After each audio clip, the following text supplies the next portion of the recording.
Salam sejahtera Malaysia, denyut nadi suara rakyat bergema di channel ini. Jangan lupa tekan butang subscribe, like dan share. Malaysia kita punya, cintai Malaysiaku, kita jaga kita.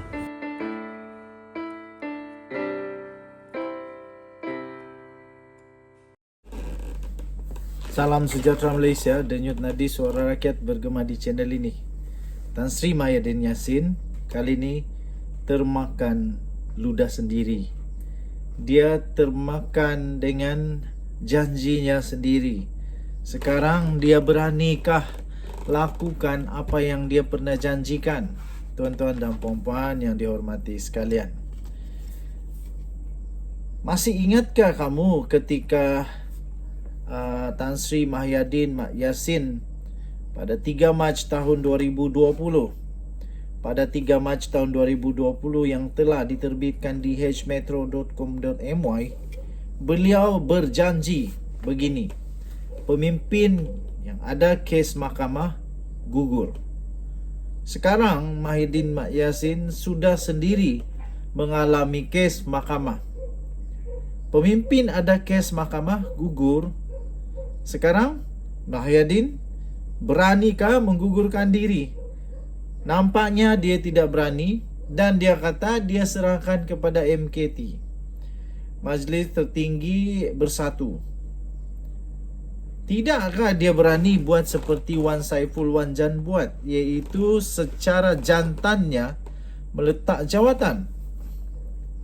Janji itu diucapkan oleh Mahayadin Yassin. Dia berkata dalam laporan itu, janji yang diucapkan Perdana Menteri Tan Sri Mahayadin Yassin untuk melantik anggota Jemaah Menteri mestilah bersih, berintegriti dan berkaliber.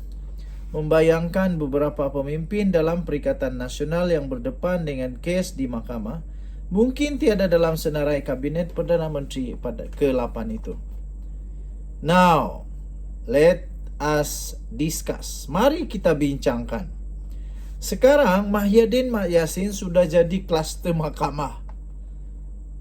Kalaulah Hadi Awang betul-betul berusaha untuk tumbangkan, betul-betul usaha menumbangkan Anwar Ibrahim, soalan paling besar sekarang, siapa Perdana Menteri mereka? Hadi Awang kah jadi Perdana Menteri Malaysia yang baru? Seronokkah rakyat Malaysia sekiranya Hadi Awang menjadi Perdana Menteri Malaysia? Bagaimana dengan parti PPBM? Setujukah mereka Hadi Awang jadi Perdana Menteri Malaysia? Tuan-tuan dan puan-puan yang dihormati sekalian, persoalan itu semakin pelik terjadi apabila selepas ini, kalau ada lagi ura-ura mereka nak tumbangkan kerajaan, kenapa mereka mau tumbangkan dengan segera? Lebih baik mereka fokus dengan kes mahkamah, selamatkan diri dari mahkamah. Masalahnya sekarang, Hadi Awang pun dah tak layak jadi Perdana Menteri kalau mengikut kata Mahayadin Yassin pada ketika dia berjanji bahawa Menteri Kabinet itu semua bersih, berintegriti dan tidak ada kes mahkamah. Malang sekali, sekarang ini Hadi Awang juga terpalit dengan kes mahkamah, walaupun bukan direct kepada dia, tapi secara indirectly itu melibatkan dia kerana rasuah PRU 15 yang lalu di parlimen yang ditandingannya di Marang, iaitu ada rasuah dengan video-videonya sekali. Wallahi saya undi PAS, yang sekarang ini diterima mahkamah sebagai kes mahkamah dan tidak membenarkan supaya kes ini dibatalkan dan akan didengar di mahkamah. Jadi kalau Hadi Awang pun dah tak layak jadi Perdana Menteri, kalau Muhyiddin pun tak jadi Perdana Menteri, siapa jadi Perdana Menteri? Siapa jadi Perdana Menteri? Tuan Ibrahim Tuan Man kah yang akan jadi Perdana Menteri? Wow, hebat nih. Kalau Tuan Ibrahim Tuan Man jadi Perdana Menteri, Malaysia akan jadi super hebat. Tahniah.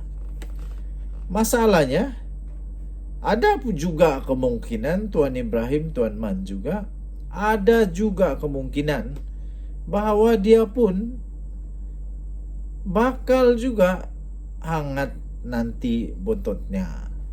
Kenapa? Kerana kes runding terus tebatan banjir. Tapi saya fikir tidak ada apa-apa kes lah. Tidak apa-apa kes dan beliau akan selamat. Dan saya yakin dia tak lakukan apa-apa kesalahan. So, apapun ini bukan kes sudah bersalah atau tidak. Tetapi menurut bekas Perdana Menteri Tan Sri Mahyadin Mat Yassin, siapa saja yang ada kes mahkamah mungkin tidak ada dalam kabinet dia pada waktu itu. Kerana dia mahu jemaah menteri yang bersih, berintegriti dan berkaliber. Jadi ketika dia membuat keputusan itu, semua Zahid Hamidi, Kunan, Najib Razak dan ramai lagi pemimpin UMNO termasuk Ahmad Maslan, waktu itu belum lagi dibuktikan bersalah oleh mahkamah. Tetapi Mahyadin tetap tidak memilih mereka kerana mahu kabinet yang bersih. Sekarang kalaulah PN menang, sanggupkah mereka mengenepikan Hadi Awang, mengenepikan Wan Saiful Wanjan, mengenepikan Mahyadin Mat Yassin? Tuan-tuan dan puan-puan yang dihormati sekalian, pada waktu dia jadi Perdana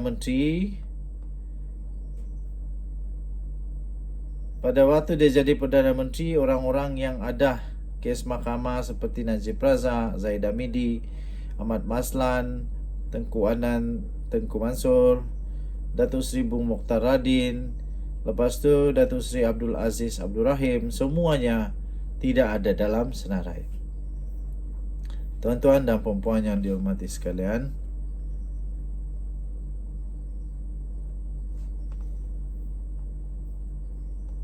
penganalisis politik juga iaitu Profesor Mahdia Muhammad Hanafiah Harun berkata sebaik-baiknya pemimpin seperti Najib, Ahmad Zahid dan Ahmad Maslan, Tengku Adnan dan Bung Mokhtar serta yang terpalit kes walaupun belum dibuktikan mahkamah perlulah diketepikan dahulu sebagai calon jemaah menteri. Okey, jadi Perdana Menteri perlu membuktikan bahawa tuduhan sebagai pengkhianat bertukar menjadi penyelamat ekonomi negara selepas mengambil alih kepimpinan negara. Okey,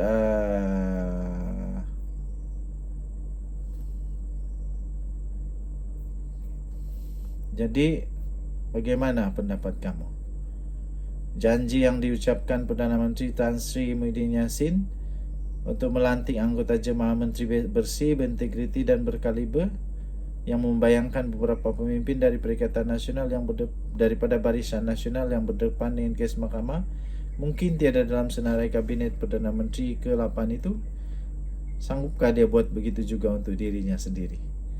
Denyut nadi suara rakyat bergema di channel ini. Bye-bye.